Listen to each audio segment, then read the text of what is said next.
तो चलिए बात करते हैं इनविंसिबल सीजन 3 के एपिसोड 8 के फिनाले की। इस एपिसोड में इतनी एक्शन थी, बहुत सारे सरप्राइजेस थे और कॉन्क्वेस्ट के साथ की लड़ाई तो बस शुरुआत थी। जो हमने इस एपिसोड में देखा वो बस एक छोटी सी झलक थी। कॉन्क्वेस्ट और इनविंसिबल के बीच की लड़ाई बिल्कुल इंटेंस थी, लेकिन यह बस एक शुरुआत थी। यह बैटल उनकी पहली फाइट जो सीजन 1 में ओमनी मैन के साथ थी उससे भी ज्यादा बड़ी थी। अर्थ के पास और भी ज्यादा मुसीबतें हैं और कॉमिक्स के अंदर जो क्रेजियर स्टोरी लाइन्स हैं वो आने वाले सीजन्स में हम स्क्रीन पे देखने वाले हैं। ये एपिसोड में एक वॉकिंग डेड का रेफरेंस भी था। अगर आप वॉकिंग डेड के फैन हैं तो आपको पता होगा कि हमें ग्लेन की रिवेंज फाइनली मिल गई आफ्टर ऑल दीज इयर्स। इस एपिसोड का टाइटल था I thought you'd never shut up, जो एक्चुअली एक रेफरेंस है इनविंसिबल के द्वारा डायनासोर्स के साथ फाइट में बोला गया। डायलॉग कॉमिक्स में थोड़ा अजीब लगता है ये टाइटल, क्योंकि डायनासोर्स तो इस एपिसोड में दिखते ही नहीं, पर शायद इसके पीछे कोई डीपर रीजन हो। मैं तो डेफिनेटली वेट कर रहा हूं देखने के लिए। अब बात करते हैं पोस्ट क्रेडिट सीन की। डेमियन डार्क ब्लड का अपने लॉर्ड के साथ हेल में कॉन्वर्सेशन कॉमिक्स में नहीं था, मतलब कुछ नया हो रहा है यहाँ। और इस सीन में डेमियन का डीमन हेल्पर किसी और ने नहीं, ब्रूस कैम्पबेल ने वॉइस किया है। हाँ, इविल डेड का लेजेंड। ये एक जबरदस्त कैमियो है और मुझे लगता है ये स्टोरी लाइन फ्यूचर सीजन्स में कुछ बड़ा करने वाली है। अगर आपको लग रहा था कि सीजन के शुरू में एनिमेशन थोड़ा वीक था, तो ये फिनाले में देखने को मिल गया कि सारा बजट यहाँ गया था। एनिमेशन बिल्कुल नेक्स्ट लेवल थी, खासकर वो एपिक शोडाउन। जो फाइट इनविंसिबल और कॉन्क्वेस्ट के बीच थी वो ऑनेस्टली सुपरमैन वर्सेस डूम्सडे या ड्रैगन बॉल जी के गोकू वर्सेस ब्रोली की लड़ाई के बराबर थी। इस बैटल में जो डिस्ट्रक्शन और इम्पैक्ट था वो इनक्रेडिबल था। एनिमेटर्स ने ये फाइट बहुत सीरियसली ली थी। कॉन्क्वेस्ट सच में एक ऐसे विलन है जो बिल्कुल भी रुकने वाला नहीं है। मार्क के साथ जो फाइट हुई वो इतनी ब्रूटल थी कि आपको देखकर लगा जैसे मार्क को बस एक वेपन की तरह यूज किया जा रहा हो। कॉन्क्वेस्ट ने मार्क को बिल्डिंग्स के थ्रू स्लैम कर दिया और वो देखने में इतना हार्ट रेंचिंग था। ये फाइट ओमनी मैन के साथ की लड़ाई से भी काफी अलग थी। कुछ लोग कह रहे हैं कि कॉन्क्वेस्ट ज्यादा पावरफुल है ओमनी मैन से, लेकिन मुझे लगता है कि वो बस ज्यादा अनकंट्रोल्ड है। और एक मोमेंट था जब कॉन्क्वेस्ट अपनी डार्क ट्रूथ को बताता है मार्क को, जो शो में ऐड किया गया था। इस फिनाले से जो सबसे बड़ी बात समझ में आई वो ये थी कि अभी तो बस शुरुआत है। कॉन्क्वेस्ट और मार्क की फाइट सच में ब्रूटल थी, लेकिन जो चीज सबसे इंटरेस्टिंग थी वो ये थी कि शुरू में मार्क अपनी पूरी ताकत नहीं लगा रहा था। वो अभी भी अपने मॉरल कंपेस को पकड़ के रखता है और उसका बिलीफ है कि सुपर हीरोज को मारना नहीं चाहिए। हालांकि कॉन्क्वेस्ट पूरी तरह से क्योस मचा रहा था। मार्क अपने रिस्ट्रेंट को अभी तक छोड़ नहीं पाया। कॉन्क्वेस्ट ये सब जानता है, वो मार्क को टॉन्ट करता है, उसे पुश करता है कि वो अपनी रिस्ट्रेंट को तोड़ दे और अपनी पूरी ताकत से क्योंकि कॉन्क्वेस्ट को बस डिस्ट्रक्शन का मजा आता है। वो सैडिस्टिक विलन है जो ये चाहता है कि मार्क अपने गुस्से को अपने अंदर से निकाले और उसे फाइट करके मजा ले। कॉन्क्वेस्ट अपने मिशन के बारे में बताता है। वो कहता है कि क्रेग, जो ओमनी मैन की इम्प्रिजनमेंट के पीछे था, ने कहा था कि मार्क का काम है अर्थ को कॉन्कर करना या फिर विल टू माइट एम्पायर को ये काम करने देना। अनीसा जो इस प्लान का पार्ट थी वो मार्क को अपनी तरफ खींचने के लिए थी, लेकिन वो अभी पूरी तरह से कामयाब नहीं हुई है। उसकी रिटर्न जो शायद सीजन 4 या 5 में हो और भी ज्यादा केओस लाएगी। लेकिन कॉन्क्वेस्ट से अर्थ से कोई फर्क नहीं पड़ता। वो अर्थ को कॉन्कर करने के लिए नहीं आया था, उसे बस फाइट करने का मजा आता है और वो मार्क को अपनी आखिरी एडवर्सरी के रूप में देख रहा है।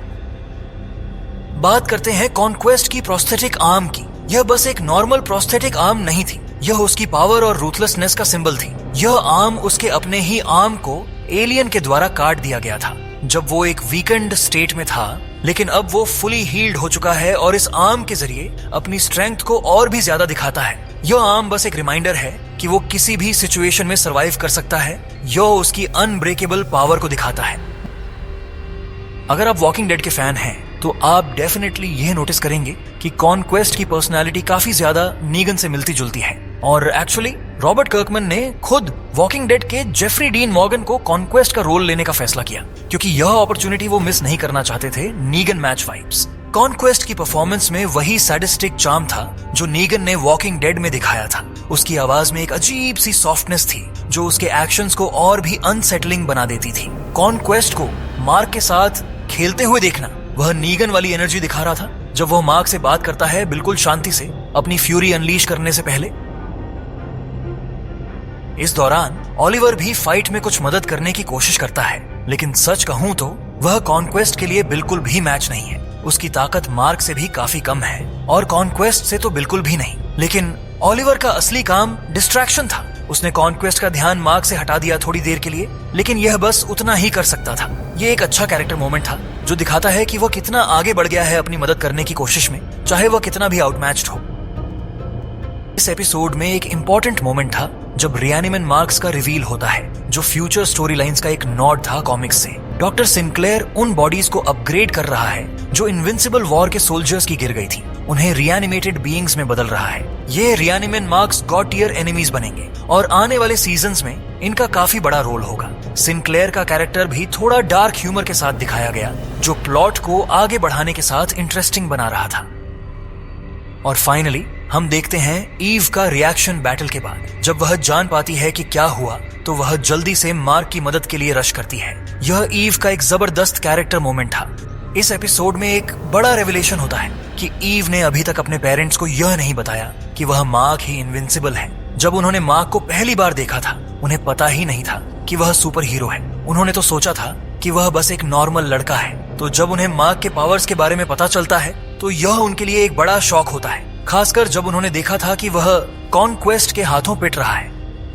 फैमिली और सीक्रेट आइडेंटिटी के बीच का टेंशन हमेशा इनविंसिबल का की थीम रहा है।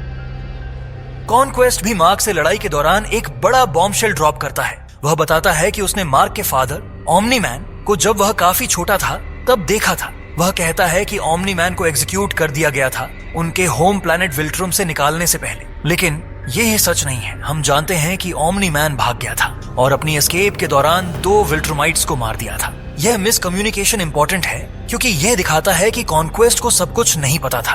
विल्ट्रुमाइट्स अपने सीक्रेट्स को बहुत ही क्लोजली रखते हैं। यूनिवर्स में सिर्फ 50 प्योर ब्लडेड विल्ट्रुमाइट्स बचे हैं और वे नहीं चाहते कि कोई भी उनकी स्ट्रेंथ और वीकनेस के बारे में जाने। जब ओमनी मैन भाग गया तो ये बात सबसे छुपा कर रखी गई थी, कॉन्क्वेस्ट जैसे लोगों से भी। ये सब विल्ट्रुमाइट्स की स्ट्रेंथ को छुपाने के लिए था और ताकि लोग समझ ना पाए कि उनकी एम्पायर कितनी वीक हो गई है। जब कॉन्क्वेस्ट और मार्क लड़ रहे होते हैं, ओलिवर भी मदद करने की कोशिश करता है, लेकिन वह अपने लीग से बाहर है। कॉन्क्वेस्ट ने आसानी से ओलिवर के कई दांत निकाल दिए और उसका शरीर तोड़ दिया। ओलिवर को टॉर्चर करना दिखाया गया है। वह यह दिखाता है कि उसे डिस्ट्रक्शन में कितना मजा आता है। जब मार्क ओलिवर को खतरे में देखता है तब वह अपनी कूल को थोड़ा लूज करना शुरू कर देता है, लेकिन अभी तक वह अपने गुस्से को पूरी तरह से नहीं निकाल पाया है। वह अभी भी अपनी रिस्ट्रेंट को होल्ड कर रहा है, जो एग्जैक्टली वह चीज है जो कॉन्क्वेस्ट चाहता है। कॉन्क्वेस्ट मार्क को पूरी ताकत से फाइट करने के लिए पुश कर रहा है और वह हर मिनट में एंजॉय कर रहा है।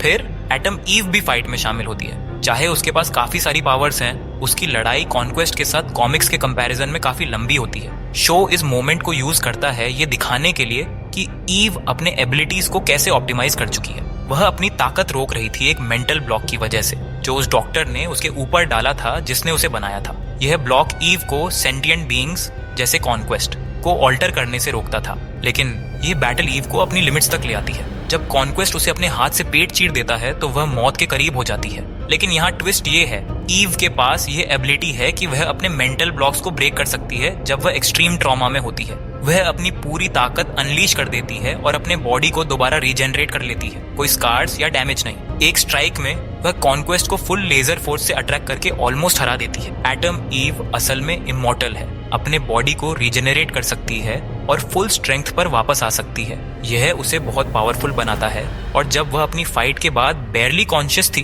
तब भी वह कॉन्क्वेस्ट को हरा देती है। वह सिर्फ हीलर नहीं है, वह गेम चेंजर है।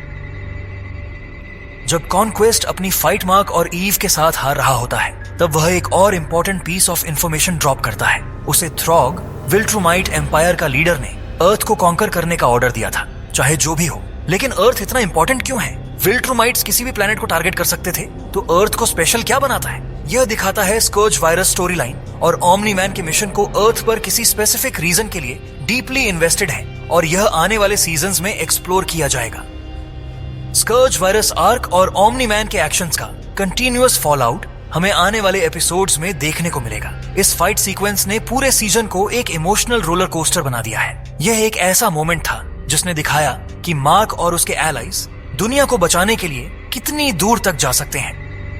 जैसे जैसे फाइट आगे बढ़ती है, वायलेंस तेजी से एस्केलेट होने लगता है। पहले मार्क का हाथ पंचेस के इम्पैक्ट से टूट जाता है और फिर कॉन्क्वेस्ट एक और भयानक कदम उठाता है। वह मार्क के दोनों हाथ तोड़ देता है। अब मार्क के पास लड़ने के लिए कुछ नया तरीका ढूंढने के अलावा कोई और चारा नहीं बचता। वह अपनी ताकत के बजाय दिमाग का इस्तेमाल करता है और कॉन्क्वेस्ट का चेहरा अपने सिर से मारकर तोड़ने लगता है। Literally banging it out. अगर आपने कॉमिक्स पढ़ी हैं तो आपको पता होगा कि ये फाइट काफी सिमिलर है, लेकिन एनिमेटेड वर्जन में इसे थोड़ा टोन डाउन कर दिया गया है। कॉमिक्स में मार्क कॉन्क्वेस्ट के शरीर के टुकड़े तक कर देता है, जो काफी ब्रूटल है, लेकिन एनिमेटेड वर्जन में हमें फिर भी उस इंटेंसिटी का एहसास होता है जब मार्क पूरी तरह रेज में आ जाता है। मार्क का यह गुस्सा तब और बढ़ जाता है जब उसे लगता है कि एटम ईव मर चुकी है। यह उसे एक नई डार्क रेज में धकेल देता है, जिससे उसका फाइटिंग स्टाइल भी पहले से कहीं ज्यादा अग्रेसिव हो जाता है। ईव अब विल्ट्रोमाइट्स के बराबर खड़ी हो सकती है। सोचिए, अगर कोई बार बार मरने के करीब जाकर फिर से लौट सकता है तो उसकी ताकत कितनी जबरदस्त होगी। यही ताकत अब ईव के पास है। जब कॉन्क्वेस्ट को लगने लगता है कि वह हारने वाला है तो वह एक चौंकाने वाला खुलासा करता है। विल्ट्रोमाइट्स उससे डरते हैं। हाँ, उसके अपने लोग ही उसे एक मॉन्स्टर मानते हैं। उसे हमेशा से ही एक खतरे के रूप में देखा गया है और यही उसे अंदर से पूरी तरह अकेला महसूस कराता है। जेफरी डीन मॉर्गन की परफॉर्मेंस इस सीन को और भी इंटेंस बना देती है। ये रिवील हमें कॉन्क्वेस्ट के कैरेक्टर को सिर्फ एक विलन नहीं बल्कि एक डीपली ट्रैजिक फिगर के रूप में देखने का मौका देता है। लेकिन उसे अपना फाइनल वर्ड नहीं मिलता। इससे पहले कि वह कुछ और कह सके, एटम ईव एक डिसाइसिव मूव करती है। वह उसकी लिम्स काटकर उसके टेरर रेन को हमेशा के लिए खत्म कर देती है। कॉन्क्वेस्ट की हार के बाद मार्क और ईव को आखिरकार एक शांत पल मिलता है। दोनों पूरी तरह थक चुके हैं, लेकिन उन्हें लगता है कि सब कुछ अब खत्म हो चुका है। लेकिन यह शांति ज्यादा देर तक नहीं रहती। सीसिल अपने साथ गार्डियंस और टेक जैकेट को लेकर आता है। वे कॉन्क्वेस्ट के बॉडी को कंटेनमेंट के लिए एक स्पेशल फैसिलिटी में ले जाते हैं। लेकिन असली ट्विस्ट ये है, कॉन्क्वेस्ट मरा नहीं है। सीसिल ने उसे एक रीइंफोर्स्ड प्रिजन में जिंदा रखा है और जैसे ही उसका हीलिंग फैक्टर रिस्टोर होगा, वह उससे विल्ट्रोमाइट एम्पायर की सारी जानकारी निकालने की कोशिश करेगा। इस पूरी लड़ाई के बाद हमें एक और मेजर रिवील देखने को मिलता है। रोबोट रेक्स के फ्यूनरल पर रोबोट खुद को रेक्स नाम की घोषणा करता है। अगर आपने सीजन 2 के ऑल्टरनेट फ्यूचर को याद किया हो तो उसमें रेक्स का ओल्डर वर्जन दरअसल रोबोट का ही क्लोन था। यह आइडेंटिटी शिफ्ट आने वाले एपिसोड्स में काफी इंपॉर्टेंट साबित होने वाला है। 1. Sewer monsters. सीवर में जो स्क्विड्स थे वे अभी भी जिंदा हैं और अपनी अगली चाल की तैयारी कर रहे हैं। 2. बैटल बीस्ट की वापसी। हमें एक ग्लिम्स मिलता है कि बैटल बीस्ट अभी भी जिंदा है और वह अपनी इंजरी से रिकवर कर रहा है। एक एलियन रेस उसकी बॉडी को ढूंढकर उसे फिर से जिंदा करने की कोशिश कर रही है। 3. Conquest parallel. बैटल बीस्ट का आर्क काफी हद तक कॉन्क्वेस्ट के आर्क से मिलता जुलता है। दोनों ही पहले अपनी पावर और रिस्पेक्ट के लिए जाने जाते थे, लेकिन धीरे धीरे एक डेंजरस ऑब्सेशन में फंस गए। इस एपिसोड में मार्क का सबसे बड़ा शिफ्ट होता है उसका एक हार्ड ट्रूथ को एक्सेप्ट करना। इस सीजन के शुरू में मार्क काफी जिद्दी था कि वह कभी किसी को मारने नहीं देगा, जहां वह यह मानता है कि उसका स्टांस गलत था। मार्क अब रेडी हो गया है विल्ट्रोमाइट्स को टैकल करने के लिए, चाहे उसका मतलब अपनी गुड गाय इमेज को सैक्रिफाइस करना ही क्यों ना हो। डेमियन डार्कब्लड, जिसे पहले सीजन में सीसिल ने हेल में भेज दिया था, अब वापस अर्थ पर आता है। लेकिन यहाँ एक ट्विस्ट है, उसके पास एक मिशन है। डार्क ब्लड किसी को वापस हेल बुलाने की कोशिश कर रहा है, एक ऐसे इंसान को जो ब्लैक एंड हार्ट रखता है और जो हेल का थ्रोन वापस लेने वाला है। अब डार्क ब्लड किसकी बात कर रहा है? ये कॉमिक बुक्स में नहीं था, लेकिन हो सकता है ये डायनासोर हो। अगर आपको याद हो, डायनासोर एक साइंटिस्ट था जो आगे चलकर क्रेजी और वायलेंट हो गया था। हो सकता है डार्क ब्लड उसी की बात कर रहा हो। क्लैंसी ब्राउन ने डेमियन डार्क ब्लड की वॉइस दी है, तो हम आगे चलकर इस कैरेक्टर के साथ कुछ एपिक मोमेंट्स देखने वाले हैं। अगर हम सीजन 4 की बात करें तो हमें पता है कि इनविंसिबल में अभी भी बहुत बड़े स्टोरी लाइन्स आने वाले हैं। सबसे एक्साइटिंग कैरेक्टर्स में से एक है थ्रैग, जो यूनिवर्स का सबसे पावरफुल विल्ट्रोमाइट है। अच्छी बात यह है कि इनविंसिबल अगले साल वापस आएगा और क्रिएटर्स ने कहा है कि वे ईयरली रिलीजेस की प्लानिंग कर रहे हैं, लेकिन अभी तक एग्जैक्ट रिलीज विंडो नहीं मिली है। ओवरऑल इनविंसिबल सीजन 3 बहुत बड़े डेवलपमेंट्स के साथ खत्म होता है। मार्क का जर्नी एक हेजिटेंट हीरो से लेकर एक ऐसे इंसान तक जो अपने हाथ गंदे करने के लिए रेडी है, अभी बस शुरुआत है। आपको फिनाले कैसा लगा? आपके प्रेडिक्शंस क्या हैं सीजन 4 के लिए? और जाने से पहले लाइक एंड सब्सक्राइब करना ना भूलना। देखने के लिए शुक्रिया और मिलते हैं अगले वीडियो में।